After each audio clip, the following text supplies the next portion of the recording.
menyelesaikan sesuatu nggak hanya skripsi, aku tuh punya plan. Mungkin nggak hanya aku, mungkin Amira juga punya plan di dalam hidup. Karena emang plan itu benar-benar penting juga. Benar banget. Nah jadi aku punya plan di mana aku harus lulus 3,5 tahun dan dengan IPK yang sempurna.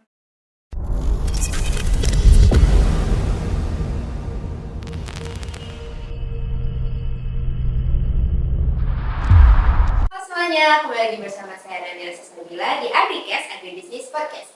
Jadi di episode kali ini kita bakal ngebahas tema tentang learn from experience and get your achievement. Nah di sini untuk narasumber hari ini tuh narasumber yang keren loh hari ini. Di sini udah hadir bersama saya Kak Marilyn Simpianada. Halo Kak. Halo. Oke, jadi di sini kayak mungkin teman-teman udah pada lihat ya di Instagramnya Mas Seperta kalau Kak Marilyn ini lulusan terbaik agribisnis yudisium ke 163. Nah jadi mungkin aku mau tanya kabar Kak Marilyn dulu kali ya. Sekarang Kak Marilyn gimana kabarnya Kak? Alhamdulillah baik. Kalau Namira sendiri gimana kabarnya? Ya lumayan baik ya Kak. Oke, jadi Kak Marilyn kan udah lulus nih ya guys sebagai lulusan terbaik. Nah sekarang Kak Marilyn ini sibuk ngapain aja nih Kak?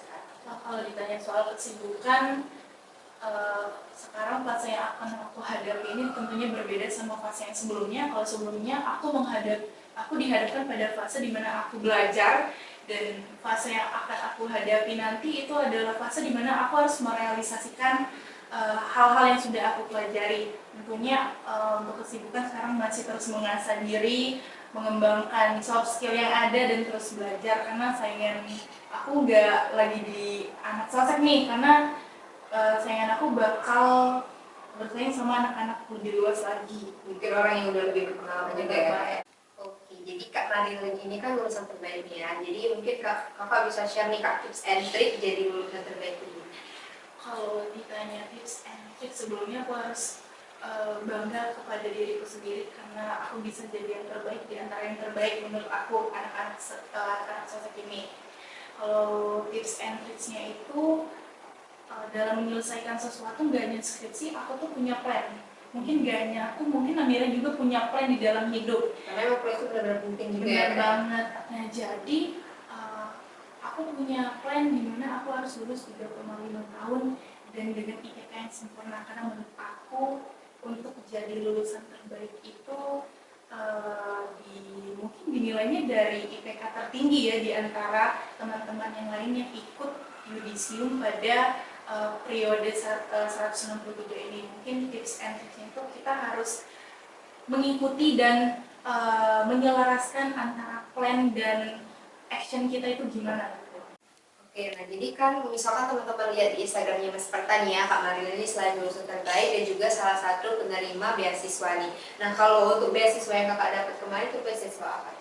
Jadi alhamdulillah aku juga menjadi salah satu penerima program beasiswa dari Bank Indonesia. Jadi kalau Namila masih bingung kira-kira apa sih Kak program beasiswa Bank Indonesia itu? Jadi Bank Indonesia ini punya salah satu program sosial di mana memfokuskan diri pada dunia pendidikan.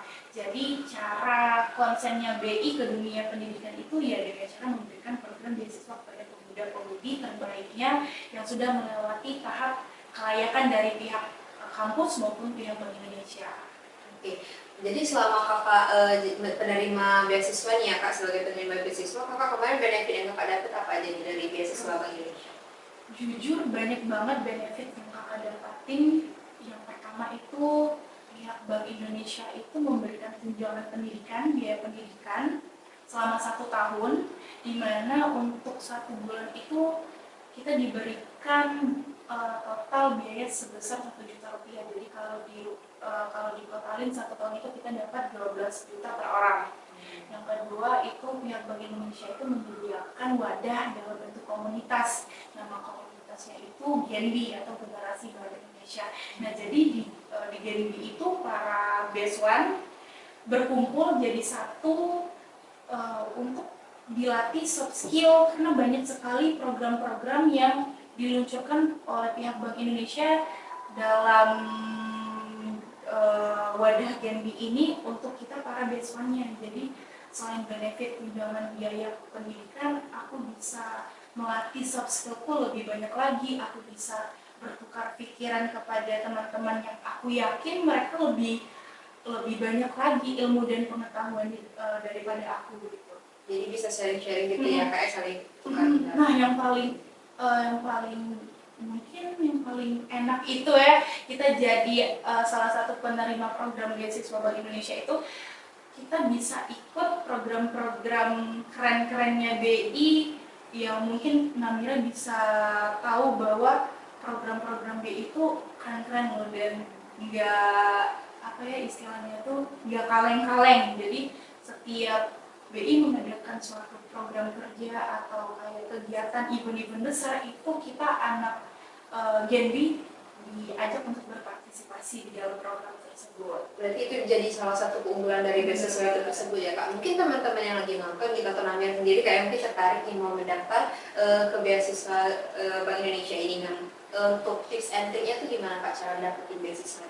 Tips and triknya, yang pertama kita harus memenuhi semua persyaratan yang sudah ditetapkan oleh pihak Bank Indonesia maupun pihak kampus. Karena untuk tahap prosedur bisa sampai kita sebagai penerima beasiswa Bank Indonesia, kita harus menyiapkan beberapa berkas. Yang tentunya berkas itu nggak hanya satu, tapi banyak beberapa berkas, entah itu persyaratan dari BI maupun dari pihak kampus. Yang kedua, kalau kita sudah menyiapkan berkas tersebut, kita akan disaring lagi untuk sampai kepada tahap wawancara. Nah, di tahap wawancara ini kita berhadapan langsung oleh pihak Bank Indonesia. Jadi makanya itu kita selain persiapan berkas, kita harus mempersiapkan diri kita, karena kalau kita sudah berhadapan pada tahap wawancara, itu kita sudah berhadapan sama pihak Bank Indonesia, di mana nggak hanya pengalaman organisasi atau pengalaman prestasi yang ditanyakan, namun kita akan ditanyakan mengenai materi ke bank sentralan gitu, karena banyak sekali materi-materi atau pengetahuan-pengetahuan yang harus kita ketahui sebelum kita sampai kepada tahap wawancara oleh pihak Bank Indonesia. Oke, berarti penerima beasiswa ini bukan sembarang orang ya Kak, emang benar-benar orang yang luar biasa juga ya Kak. Nah, ngomong-ngomong balik lagi nih kan, Kakak udah luar biasa bisa dapat beasiswa dari Bank Indonesia, Kakak juga lulusan terbaik nih. Kita mungkin akan membahas kembali ke masa perkuliahan begini ya Kak. Nah, jadi mungkin teman-teman yang nonton mungkin baru mau nginjak semester 5 atau mungkin udah semester 7 gitu yang udah menghadapi praktek lapangan nih Kak. Jadi mungkin Kakak bisa ceritain sedikit tentang alur dari praktek lapangan tuh gimana yang Kakak alami dulu gitu. Kalau alur pertama sekali juga untuk dapat kepada fase praktek lapangan, yang pertama itu selain kita harus menempuh syarat SKS 118 SKS tanpa nilai E, kita juga harus menentukan komoditi. Nah, jadi aku punya tips and trik nih dalam menentukan komoditi. Yang pertama itu kita harus menentukan komoditi yang komersial, dan yang kedua itu kita harus menentukan komoditi yang masa panennya itu tidak lebih dari 3 bulan, karena menurut peraturan jurusan masa praktik lapangan kita itu paling lama itu selama 3 bulan. Jadi nggak mungkin kan kalau kita milih komoditi di mana masa panennya itu melebihi dari 3 bulan. Nah, kalau misalkan kemarin nih Kak, pas Kakak praktik lapangan ini suka duka yang Kakak alami itu apa ya? Kalau suka yang aku hadapkan itu, kemarin aku kedapatan tim hidroponik. Jadi di dalam praktik lapangan itu kita ada 3 tim, di mana yang pertama itu ada tim hidroponik, yang kedua itu ada tim konvensional, dan yang ketiga itu ada tim bioflok.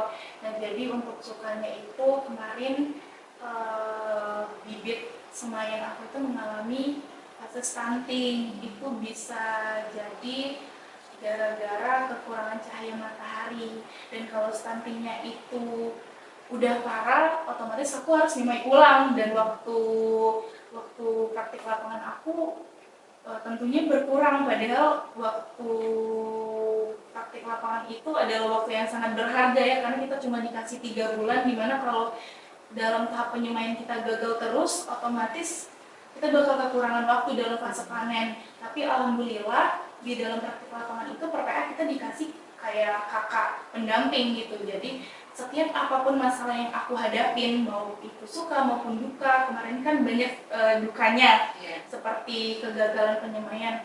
Nah, itu aku langsung diskusi tuh sama kakak pendamping aku, kira-kira solusinya bagaimana. Untungnya kemarin semaian aku masih bisa diselamatkan. Jadi masih sesuai dengan waktu yang sudah ditetapkan selama aku praktik lapangan gitu. Jadi praktik lapangan kakak alhamdulillah berjalan lancar ya kak, walaupun masih ada beberapa masalah gitu. Nah, selain dari praktik lapangan ini kan ada magang ya kak, yang bisa dibilang cukup berat juga nih. Kemarin waktu kakak magang itu gimana kak?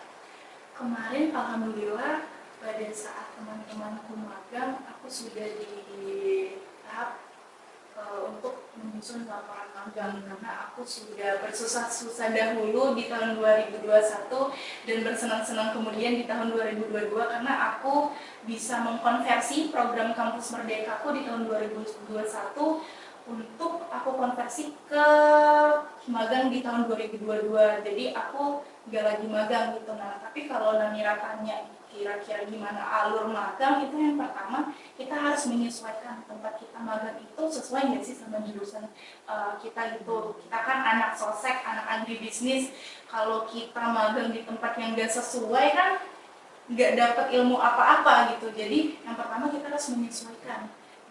Oh aku di agribisnis nih, jadi aku lebih cocoknya magang ke perusahaan yang mengarah ke ada agribisnis gitu.